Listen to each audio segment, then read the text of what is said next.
ኳታር ገብተናል። የዓለማችን እጅግ ውድ መኪናዎች እንደ ተራ ታክሲ በየመንገዱ የሚቆሙባት፣ ገንዘብ አሸዋ ወደሚመስልባት፣ የቢሊዮነሮችና የራዕይ ሰዎች መገኛ ወደሆነችው ድንቅ ምድር እንኳን ደህና መጣችሁ። ብዙዎች በዜና ላይ የሚያዩት አንዲት ትንሽ በረሃን ቢሆንም እኛ ግን የምናየው የዓለማችንን የኃይል ሚዛን የሚቀይር ግዙፍና ተጽዕኖ ፈጣሪ ኢምፓየርን ነው። እዚህ ሀገር ውስጥ ኑሮ ማለት ተራ መሆን ሳይሆን የቅንጦትና የከፍተኛ ጥረት ጥግ ነው። ኳታር ከአሸዋ ተነስታ ዓለምን በገንዘቧ የገዛችበት ታሪክ እጅግ አስደናቂ ነው። ከሚያብረቀርቁት ሰማይ ጠቀስ ሕንፃዎቿ ጀርባ ምን አይነት ድብቅ ምስጢርና ስትራቴጂ ይዛ ይሆን? ዛሬ በኢኬ ልዩ ዶክመንተሪ ይህንን በረሃ ያንቀጠቀጠውን የቢሊዮነሮች ግዛት በዝርዝር እንፈትሻለን።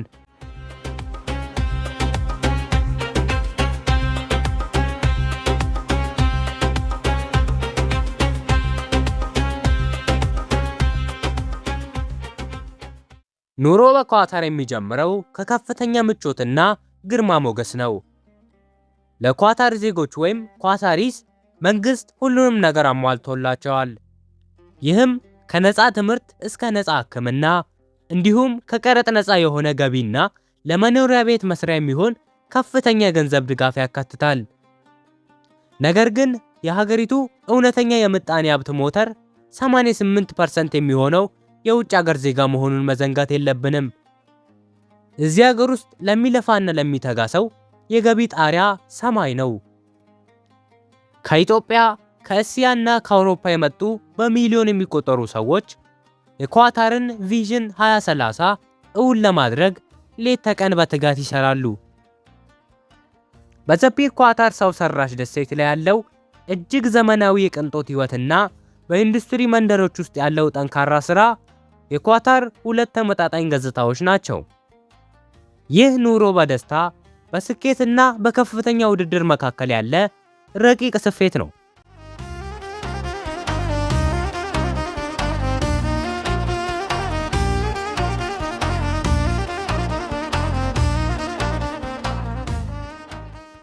ይህ ሁሉ ዛሬ የምናየው ግርማ ሞገስ ግን በድንገት የመጣ ስጦታ አይደለም። ኳታር ትላንት የነበረችው እዚህ ከፍታ ላይ አልነበረም። ከ70 ዓመታት በፊት ሰዎች በባዶ እግራቸው ገለቱ በማይቻል አሸዋ ላይ እየተጓዙ በባህር ውስጥ ዕንቁ እየፈለጉ በከፍተኛ ችግር ይተዳደሩ ነበር። በተለይም በ1930ዎቹ ጃፓኖች ሰው ሰራሽ ዕንቁን ለገበያ ሲያቀርቡ የኳታር ዋነኛ ገቢ ስለተቋረጠ ሀገሪቱ በረሃብ አፋፍ ላይ ወድቃ ነበር። ያ የታሪክ ጨለማ ግን በ1939 የመጀመሪያው የነዳጅ ጉድጓድ ሲገኝ ሙሉ በሙሉ ተገፈፈ። አሸዋማ በረሃ በከርሰ ምድር ውስጥ ካለው ጥቁር ወርቅ ጋር ተገናኘና ታሪክ ቀየረ። ዛሬ ኳታር በዓለም በሶስተኛ ደረጃ ላይ የሚገኝ ግዙፍ የተፈጥሮ ጋዝ ክምችት ባለቤት ናት። ያ የትላንቱ ድህነት ወደ ዛሬው ታላቅ ድል፣ የትላንቱ ድንኳኖች ደግሞ ወደ ቢሊዮነሮች ቤተ መንግስት የተቀየሩት በዚህ ተአምራዊ ሀብት ምክንያት ነው።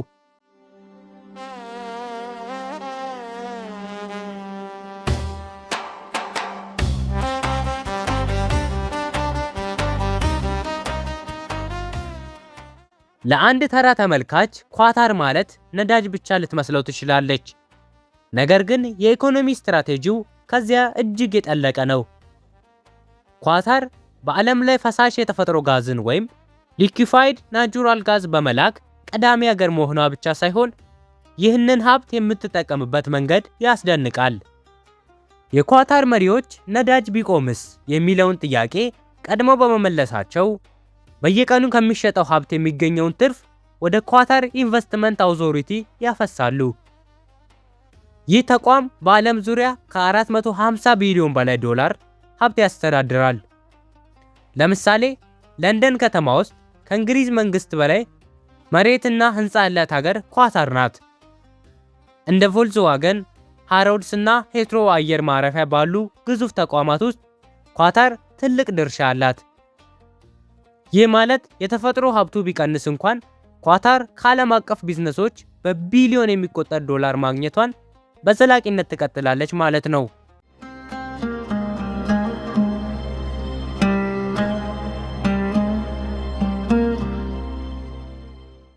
ኳታርን ስንጎበኝ ከምንም በላይ የሚያስደንቀው የመሰረተ ልማቱ ጥራትና የወደፊት እይታው ነው።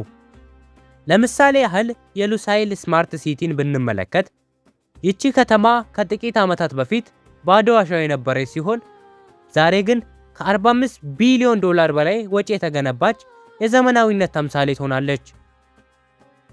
የዶሃ ሜትሮ ደግሞ በዓለም ላይ ካሉ እጅግ ፈጣንና ሙሉ በሙሉ በኮምፒውተር ከሚመሩ የባቡር መስመሮች አንዱ ነው።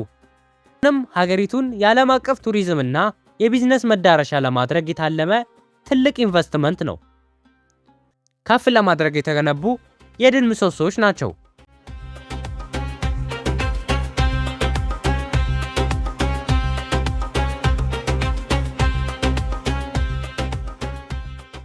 ኳታርን ያለ ኳታር ኤርዌይስ ማሰብ የማይቻል ነገር ነው።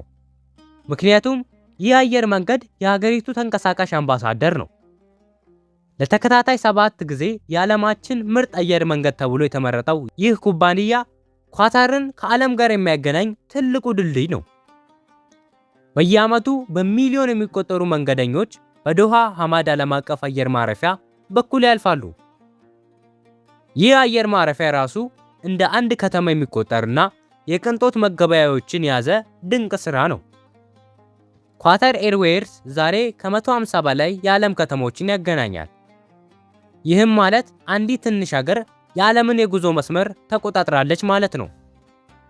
ይህ ስልታዊ እርምጃ ቱሪዝምን ከማሳደግ ባለፈ ኳታር በዓለም አቀፍ ዲፕሎማሲ ላይ የማይናቅ ክብደትና ተሰሚነት እንዲኖራት ትልቅ ድርሻ አበርክቷል።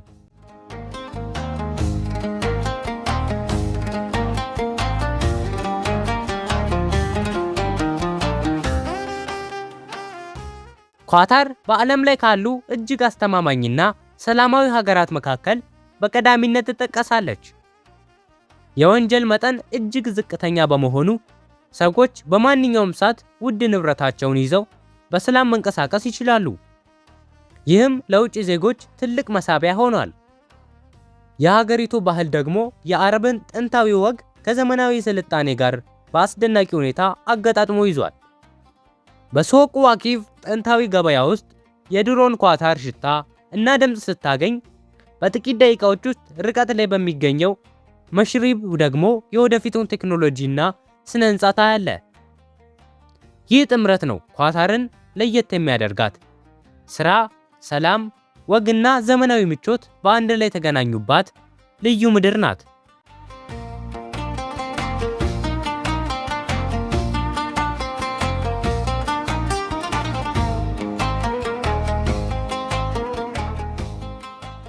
በአጠቃላይ ኳታር ከአሸዋ ተነስታ የዓለምን ሰማይ ነካች፣ የታሪክን ሂደት የቀየረች ሀያል ሀገር ናት። ታሪኳ ለእያንዳንዳችን የሚያስተምረን አንድ ትልቅ እውነት አለ። ግዙፍ ሀብት ካለ ራዕይ ያስፈልግሃል። ራዕይ ካለ ደግሞ ያንን የሚፈጽም ጥናትና ከፍተኛ ትጋት ያስፈልግሃል። ኳታር በረሃ ብቻ አይደለችም። ኳታር የሰው ልጅ ፍላጎት፣ የረጅም ጊዜ ዕቅድና የገንዘብ ኃይል ውጤት ናት። ይህ በአሌክሳንደር ቃልኪ ልዩ ጉዟችን ያየነው የኳታር እውነተኛ ገጽታ ነው።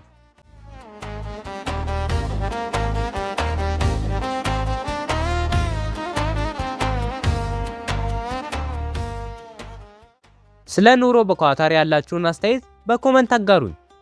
ጥራት ያላቸውን መሰል ዶክመንተሪዎች ለማግኘትም ቻናሉን ሰብስክራይብ ማድረጋችሁን አትርሱ።